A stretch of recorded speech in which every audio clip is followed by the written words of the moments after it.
What's up, Tricology family? Welcome back to another episode of the Tricology News Talk.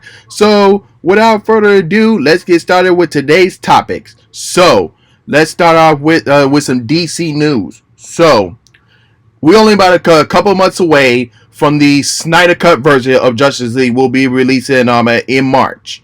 But we got some breaking news for y'all. As we in the past couple of months in the past episodes, we be saying that that the Snyder Cut will be a miniseries. Well, that's not the case, as it's gonna be a single 4-hour movie. That's right, a single 4-hour movie. If you think watching the Avenger Endgame was long, you're gonna be a wide awake on your couch with some food, everything. So you're gonna be there for 4 hours. And I think the longest DC home video movie that was kind of long was the Ultimate version of Batman v Superman, and also the Watchmen. Those were the two longest ones that I got. But I think this one gonna be even more longer. So the AV Club write this report saying the news info came during the info Q&A section of the Snyder viewer page V coming soon, in which he implied that the Snyder Cut's Justice League will just be a 4-hour movie and not a miniseries at all. He also said there will be no post-credit stingers, meaning that any appearances from Lex Luger and Deathstroke will only appear in the stinger of the theatrical cut. Will now be happening in the film itself, assuming they do pop up, of course. But at this point, it would be weird if anyone from the Snyder version of the DC universe doesn't stop by. So, I mean, that's the good news for us. Like, it's having to do like a mini series. I know one movie that has gone that route before was the Quentin Tarantino's The Hateful Eight. And then and they did a standard version, but instead they went on to be a mini series. But that's not the case for Snyder's Justice League. So, like I said, it's gonna be 4 hours. So you're gonna be sitting on that couch for a while. So you might want to get some food, get some plate, wherever the TV you're standing by. If you have HBO Max, so you're gonna be standing there for a while. So, with DC news on the hand, let's get into another Warner Brothers property, and that's Legendary. So we already been talking about with the Legendary trying to work out a deal with them. With Warner Brothers working out with Legendary, trying to get them to put their movie not only in theaters but also HBO Max. And the good news is that they secured that, but instead of releasing it in May, they're now moving it up to March. And this is what Deadline reports the following. Warner Brothers, in the wake of making good with Legendary on the stimulus release of Godzilla vs. Kong in theaters and on HBO Max, will now be releasing the movie on March 26th instead of May 21st. It was reported last Friday that the Warner Brothers and financial Legendary, which owns a majority of the movie, advised a legal entanglement over the former decision to make its entire 21 slate and throw it a day on its first streaming service, HBO Max.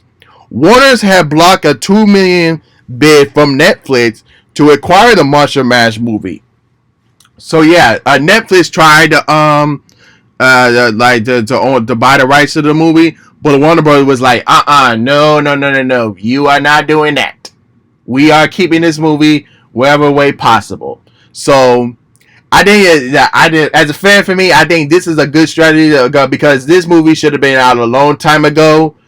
I think ever since last May, I think that was his original release date. So this is a good strategy. So that instead of having to wait till to May, at least they moved it up at least 2 months up to March, which is pretty good. So yeah, so that's a good that's a win for us. So that way we can be able to watch it in the comfort of our homes. Or if you want to go see this movie in theaters, wherever you want to, I'm down for either both. So, and without all the Warner Brothers shenanigans, let's move on to MGM and Universal's James Bond. So there was so it's supposed to be its new release date is now April 2nd, but there's a rumor saying it might move to November. Jeez Louise. Let me just read the article what that line says. It should not be a shocker. We are hearing that MGM's and Eagles No Time to Die is bound to move from its Easter weekend release of April 2nd to sometime in the fall. As the world waits on this pandemic to come under control, several sources inform us this more. Note that the UK is a key market of No Time to Die rollout, and they are facing a similar situation as the US. They don't know exactly when it's going to be fully back up and running. So, yeah. So, like I said, we still in this pandemic, and with the vaccine coming up, we trying to get things under control, but like certain states are keep rising up as possible. So No Time to Die isn't the only one that's like rumor thinking about pushing it back. There's several other movies as well, but like we'll get to that in another time. That's if they could confirm that they're going to be delaying the movie. But so like again, with No Time to Die, this is still a rumor. They still have April 2nd as their release date right now. If they give us some breaking news to say that they are delaying this film going into the fall, we'll have it right here on the show, and I will keep you update on that. So, but for right now, it's scheduled release on April 2nd, but the rumor is it might move to the fall, but we'll just have to wait to see what their decision is going to be. But there is one movie that has been pushed, and that's Sony's and Marvel's Morbius. And this is what the Hollywood Reporter this states about this. Jared Leto's Morbius will not be haunting audience in March. The Sony and Marvel film has been moved to a release date October 8th. Its preview has been set for March 18th. The move comes from the theater remains uncertain and the coronavirus pandemic. The film was previously slated for last July before the pandemic delayed it. Okay, so with that in mind, since it's now going to be released on October 8th, so it's kind of like in the middle week of where Dune's supposed to be released, and also Halloween Kills. They were supposed to release. We have the two. Like here's how the October is. So like in the first week, you have Dune, then you're gonna have Morbius, and then you're gonna have Halloween Kills on there. So that's how each movie release is going in the month of October. So I mean, it sounds feel good that keep it. If you think about it, it is kind of like a vampire movie, and by the release in October, so it kind of makes sense, but still, like, it's still hard to that the movie is being pushed, but we don't know if this movie will be under control, so we'll just have to wait and see if they're gonna keep it. But I really think they're gonna keep it as October 8th as the safest play, because I think by the fall we'll be done with this pandemic and everything will be closed down. But until then, I think it's gonna keep its release date. So there's no point of try to moving it back to October. There's no point of that. But it's okay. We still have movies like before that. We'll be okay with that. So there's no problem with that. But with all the movie news behind us, let's get into some sports news. That is where we're wrestling in WWE. So the WWE universe is buzzing after this announcement of the next 3 WrestleMania host cities. So last year we were supposed to get WrestleMania 36 in Raymond James Stadium in Tampa Bay, but that wasn't the case where the coronavirus pandemic has moved into the WWE Performance Center. But it looks like for this year in 2021, we will be getting Raymond James. We will be getting WrestleMania 37.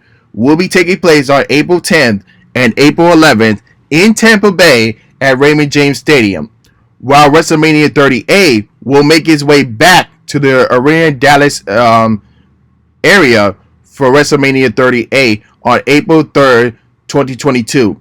And finally, WrestleMania will be going Hollywood and head to Inglewood, Los Angeles for WrestleMania 39 on April 2nd, 2023. So yeah, we were supposed to get WrestleMania in Hollywood in Los Angeles this year, but with California governor, they're saying that there are no large gatherings around sports or any other events around. So I guess that they have to wait for 2 years to get WrestleMania there. But until then, we finally going to get WrestleMania in Raymond James Stadium in Tampa Bay this year to kind of make up for last year.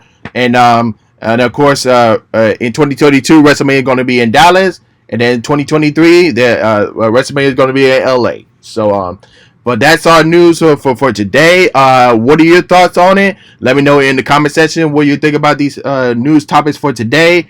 And don't forget to like, share, subscribe, and hit the notification bell when new episodes are uploaded. And other than that, this is Trico, and I'm signing off. Peace.